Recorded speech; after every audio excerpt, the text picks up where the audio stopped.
Hi, hello friends. Welcome to Real Connect YouTube channel. Game Changer, Ram Charan. Game Changer, Ram Charan, one of the wonderful combination with Shankar. ఈ cinema సంక్రాంతికి విడుదల కాబోతుంది. So, ఈ cinema అనుకున్న స్థాయిలో విజయవంతం సాధిస్తుందా? రికార్డులను బ్రేక్ చేస్తుందా? కొన్ని విషయాలు మనం ఇప్పుడు తెలుసుకుందాం. అయితే ఈ సినిమాకి, రాజమౌళికి ఉన్న లింక్ ఏంటనేది నేను చివర్లో చెప్తాను. సో, ఈ వీడియోని చివరిదాకా చూడండి. 'గేమ్ చేంజర్' సంక్రాంతికి రిలీజ్ అవుతుంది. ప్రతి సంవత్సరం సంక్రాంతికి మంచి మంచి సినిమాలు రిలీజ్ అవుతూ ఉంటాయి. ఎందుకంటే సంక్రాంతి అంటేనే సినిమా పండగ. జనరల్‌గా చక్కగా పొద్దున్నే లేచి మనం మంచిగా అన్ని కాలకృత్యాలు తీర్చుకున్న తర్వాత మంచి మంచి పిండి వంటలతో భోజనం చేసి అలా ఎళ్లి ఒక సినిమా చూసొస్తే ఆ మజాయే వేరు. అందుకే సంక్రాంతి కోసం బోలెడు మంది పోటీ పడుతూ ఉంటారు. అలా ఈసారి సంక్రాంతికి పోటీలో 4 సినిమాలు రెడీగా ఉన్నాయి. అందులో మన mega power star 'Ram Charan' 'Game Changer' 10థ్‌కి రిలీజ్ అవుతుంటే, మన 'ఎన్‌బీకే' బాలకృష్ణ గారి సినిమా 'డాకు మహారాజ్' 12థ్ జనవరికి రిలీజ్ అవుతుంది. అలాగే సంక్రాంతికి వస్తున్న మన 'వెంకటేష్' గారి సినిమా 14వ తారీఖు రిలీజ్ అవుతుంది. ఇంత పెద్ద సినిమాలతో పోటీ పడడానికి 'సందీప్ కిషన్' గూడా 'మజాకా' అనే సినిమాతో వస్తున్నాడు. సో, ఎటు బై ఎటొచ్చినా పెద్ద సినిమాల పోటీ అంటే ఒక రకమైన చూసేవాళ్ళ అభిమానులకి చాలా కష్టతరమైన విషయమే. 3 పెద్ద సినిమాలు. మన 'వెంకటేష్' గారు, 'రామ్ చరణ్', 'బాలకృష్ణ'. ఇది కొంచెం ఈ కాంబినేషన్ ఒకేసారి సంక్రాంతికి రావడం అనేది ఈసారి నిజంగా నిజమైన సంక్రాంతి పండగలాగే అనిపిస్తుంది. అయితే 'గేమ్ చేంజర్' విషయానికొస్తే, ఇక 'గేమ్ చేంజర్' సక్సెస్ అవుతుందా? ఫెయిల్ అవుతుందా? బాగా హిట్ అయ్యి రికార్డులు బద్దలు కొడుతుందా? అనేది కొంచెం క్లారిటీ తక్కువగానే అనిపిస్తుంది. ఎందుకంటే రీసెంట్‌గా 'గేమ్ చేంజర్‌కి' పెద్దగా ఎక్కడ ప్రమోషన్‌లు గూడా కనిపిస్తున్నట్టు అనిపించట్లేదు. పాటలు రిలీజ్ అయినాయి కానీ, అంత ప్రమోషన్‌లు ఆకట్టుకునే లెవెల్‌లో ఎక్కడ గూడా అసలు 'గేమ్ చేంజర్' గురించి ప్లస్ ఇది 'గేమ్ చేంజర్' 'శంకర్' సినిమా ఒకటి వస్తుంది అన్న ఫీలు ఎక్కడ గూడా రావట్లేదు.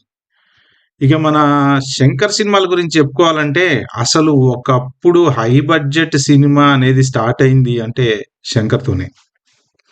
మామూలు హిట్‌లు కాదు. ఒక రేంజ్‌లో హిట్లిచ్చిన 'శంకరు' సినిమా అంటే సూపర్‌గా తీసి మనల్ని ఎంటర్‌టైన్ జేసేవాడు. మంచి మంచి సబ్జెక్ట్స్. అసలు రీసెంట్‌గా 'శంకర్' సినిమా భయంకరంగా ఎంజాయ్ చేసిన సినిమా అయితే మాత్రం 'శివాజీ.' అసలు ఆ సినిమా మాత్రం రచ్చే. దానికన్నా ముందు బోలెడు సినిమాలున్నాయనుకోండి. 'భారతీయుడు' ఇంకా అసలు ఇంకా అవన్నీ నెక్స్ట్ లెవెల్ సినిమాలు చాలా ఉన్నాయి. సో, అలాంటి 'శంకర్' ఎందుకో ఈ మధ్యన కొంచెం డౌన్ అయినట్టుగా అనిపిస్తుంది. ఎందుకు డౌన్ అయినట్టుగా అనిపిస్తుంది అంటే 'భారతీయుడు 2' సినిమా అనుకున్నంతగా ఎవరిని ఆకట్టుకోలేదు. బాక్స్ ఆఫీస్ దగ్గర బొక్క బోర్ల పడ్డది. ఎందుకు అంటే ఒకే మూసలో పోసినట్టు సేమ్ డబ్బా కొట్టుడు స్టోరీనే మళ్ళీ ఇన్ని సంవత్సరాల తర్వాత తీశారు 'శంకర్.' ఒకప్పుడు మన 'భారతీయుడు' చూస్తుంటే కమల్ హాసన్ అలా వచ్చి ఆ సీన్‌లలో వాటిలో రోమాలు నిక్కబొడుచుకునేలా ఉండేవి. కానీ ఇప్పుడు అదే 'భారతీయుడు 2' సేమ్ అదే స్టోరీని మళ్ళీ రికార్డింగ్ చేసినట్టుగా అనిపించి జనాలకెక్కలేదు. సో, అలాంటి 'శంకర్' ఇప్పుడు 'గేమ్ చేంజర్‌తో' 'రామ్ చరణ్‌కి' హిట్ ఇస్తాడా? ఎందుకంటే ఈ సినిమా మొదలుపెట్టి కూడా చాలా కాలం అయితుంది. ఇది అలా సాగుతూ షూటింగ్ మొదలుపెట్టడం, ఆగిపోవడం, మొదలుపెట్టడం, ఆగిపోవడం. కొంతకాలం నుంచి బానే డ్రాగ్ అయితూ ఇప్పుడు ఫైనల్‌గా రిలీజ్‌కి దగ్గరకొచ్చింది. సో, సంక్రాంతికి 10వ తారీఖు రిలీజ్ కాబోతుంది. అయితే ఇక్కడ కాంపిటీషను సంక్రాంతికి వేరే సినిమాలు. 'Balakrishna' competition, 'Venkatesh' competition. ఈ కాంపిటీషన్‌తో పాటు ఇక ఈ సినిమా ఎంతవరకు మన అభిమానుల్ని ఎంటర్‌టైన్ చేస్తుంది. ప్లస్ కొత్తగా అనుకోకుండా ఈ మధ్యన ఈ మెగా ఫ్యాన్స్‌కి, అల్లు అర్జున్ ఫ్యాన్స్‌కి గొడవ స్టార్ట్ అయింది చూసారా? ఏంటో మీడియా నిండా ఒకటే వార్తలు. 'అల్లు అర్జున్' సినిమా 'పుష్ప 2'ని ఆపేశారు, అది చేశారు, మెగా ఫ్యాన్స్ ఆపేశారు. అందుకే థియేటర్‌లు ఖాళీగున్నాయని, మన దగ్గర ఆ సినిమా నడవట్లేదని ఒకవైపు చెప్తుంటే, ఇంకో వైపు మాత్రం అసలు కలెక్షన్‌ల సునామీ సృష్టిస్తున్న 'పుష్ప 2' అని ఇంకో వార్తలొస్తున్నాయి. అంటే ఎవరు ఎవరిని ఇది జేయడానికి ప్రయత్నం చేస్తున్నారో తెలీదు గానీ, ఎటు పోయి ఎటొచ్చినా వాళ్ళంతా ఒకటే ఫ్యామిలీ భయ్యా. మనం మాత్రం బయటోళ్ళమే. ఎందుకంటే ఇప్పుడు ఈ 'అల్లు అర్జున్' సినిమాని ఆపడానికి ప్రయత్నం చేశారన్న రూమర్ గట్టిగానే కొడుతుంది. కాబట్టి ఇక్కడ 'అల్లు అర్జున్' ఫ్యాన్స్ మళ్ళీ 'Ram Charan' cinema 'game changer' మీద రివెంజ్ తీర్చుకోవడానికి గనక ప్రయత్నం చేస్తే, ఆ పరంగా అది 'గేమ్ చేంజర్‌కి' కొంచెం దెబ్బయ్యే అవకాశం ఉంది. లేదా ఈలోపు వీళ్ళంతా కలిసిపోయి మేమంతా ఒకటే అని జెప్పి ఏమన్నా అభిమానుల్ని ఇంప్రెస్ జేయడానికి ప్రయత్నం జేస్తే తప్ప, 'గేమ్ చేంజర్‌కి' 'అల్లు అర్జున్' ఫ్యాన్స్ నుంచి కొంచెం దెబ్బ ఉండేటట్టే కనబడుతుంది. సో, అదొకటైతే నెక్స్ట్ ఇంకొకటి మన 'ఫ్యామిలీ స్టార్‌తో చేతులు కాల్చుకున్న 'దిల్ రాజు' అసలు ఈ సినిమాతో అయినా కోలుకుంటాడా? లేదు ఇంకొంచెం పైదాకా కాల్చుకుంటాడా అనేది మాత్రం కొద్దిగా ఆలోచిస్తున్న విషయమే. సో, 'ఫ్యామిలీ స్టార్' మంచి పెద్ద డిజాస్టర్ ఇచ్చిందనుకోవాలి 'దిల్ రాజుకి.' కానీ 'గేమ్ చేంజర్' అన్న హిట్ అయ్యి 'దిల్ రాజుని' కోలుకునేలా చేస్తుందేమో అని మనం ఆశిద్దాం. సో, ఎందుకంటే మనకు 'త్రిబుల్ ఆర్' తర్వాత 'రామ్ చరణ్' మీద ఒక రకమైన హై ఎక్స్‌పెక్టేషన్స్ ఉన్నాయి. He is a very nice cool person. ఎందుకంటే యాక్టర్ పరంగా మంచి యాక్టింగ్ చేస్తాడు. పర్సనల్‌గా గూడా చాలా మంచిగా ప్రొఫెషనల్‌గా హైలీ స్టాండర్డ్స్ మెయింటైన్ చేస్తూ ఉంటాడు. సో, అలాంటి 'రామ్ చరణ్‌కి' మనం 100% హిట్ రావాలనే కోరుకుందాం. సో, ఇంకా కొంచెం చూసుకుంటే ప్రమోషన్స్ గూడా ఎక్కడ ఎందుకో అంత ఇంప్రెసివ్‌గా లేవేమో అనిపిస్తుంది. దీన్ని ఒక రేంజ్‌లో ప్రమోట్ చేసి పబ్లిసిటీ చేయటంలో ఏమన్నా ఫెయిల్యూర్ అయ్యారా? లేకపోతే అంత ఇంప్రెసివ్ ప్రమోషన్స్ ఎక్కడ కనిపించట్లేదు. అసలు చాలా మందికి 'గేమ్ చేంజర్' సంక్రాంతికి రిలీజ్ అయితున్న విషయం తెలుసో తెలీదో గూడా నాకు డౌటే. కానీ కొంచెం ప్రమోషన్స్ ఏదన్నా ఊపందుకొని సినిమా గురించి ప్రమోట్ చేసుకుంటే బావుంటదేమో అని నాకనిపిస్తుంది. ఇక మెయిన్ విషయానికొస్తే 'రాజమౌళికి', 'గేమ్ చేంజర్‌కి' ఉన్న లింక్ ఏంటి అనేది ఒక డౌట్. ఓకే.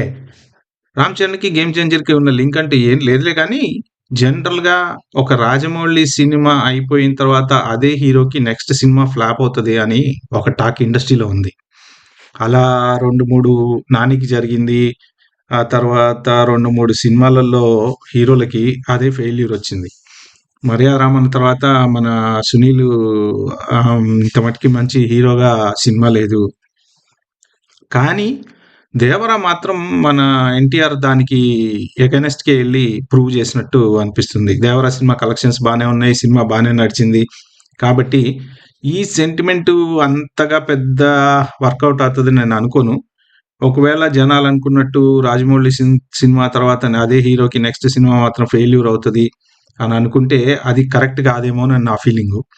ఎందుకంటే సినిమా అనేది ఎవరు జేసినా, ఏం జేసినా అది బావుంటే ఆబ్వియస్‌గా జనాలందరూ చూస్తారు. అయితే ఈ హై బడ్జెట్ సినిమాల విషయంలో మన ఒకప్పుడు ఫస్ట్ ర్యాంకు 'శంకర్‌కుండేది.' ఆ 'శంకర్‌ని' అలా సింపుల్‌గా చెస్‌లో కాయిన్‌లాగా తీసి పక్కన బెట్టేసి ఫస్ట్ ర్యాంక్ తీసుకున్నాడు మన 'రాజమౌళి.' ఇక తమిళ్ వాళ్ళు గూడా ఎప్పుడెప్పుడు మనం ఇంత పెద్ద హై బడ్జెట్‌లో చేరతామా అని ఆలోచిస్తున్నారు. మాక్సిమం అంటే తమిళ్ సినిమాలు ఇప్పటి వరకు ఒక 800 క్రోర్స్ అలా హై బడ్జెట్ సినిమాలు వాళ్ళకి. మన రాజమౌళి సారు మన బడ్జెట్‌లన్నీ ఒక రేంజ్‌కి తీసుకెళ్ళిపోయి 1000,00,00,000, 1500,00,00,000, 2000,00,00,000 దాటి అసల ఆ కోట్లలోనే మాట్లాడుతున్నారిప్పుడు. సో, తెలుగు నుంచి భారీ బడ్జెట్ చిత్రాలు, హై బడ్జెట్ చిత్రాలు మొత్తం అసలు దేశాన్నేంటి ప్రపంచాన్నే ఆకట్టుకునే రేంజ్‌కెళ్ళిపోయింది. కాబట్టి రాజమౌళిని బీట్ చేసేవాళ్ళు ఇప్పట్లో ఎవరు లేరనుకుంటా. సో, ఏది ఏమైనా మన 'గేమ్ చేంజర్' 'రామ్ చరణ్‌కి' మంచి బిగ్ హిట్ అవ్వాలని మనం అందరం కోరుకుందాం. ఫ్యాన్స్ అందరికి గూడా ఇలా మీలో మీరు కొట్టుకోకుండా సినిమాని సినిమాలాగా చూసి ఎంజాయ్ చేయండి. బావుంటే బావుందని జెప్పండి. బాలేపోతే ప్రతి సినిమా 100% సక్సెస్ అవ్వాలని రూల్ ఏం లేదు. కానీ ఒక సినిమాకి వెనకాల చాలా కష్టం ఉంటది.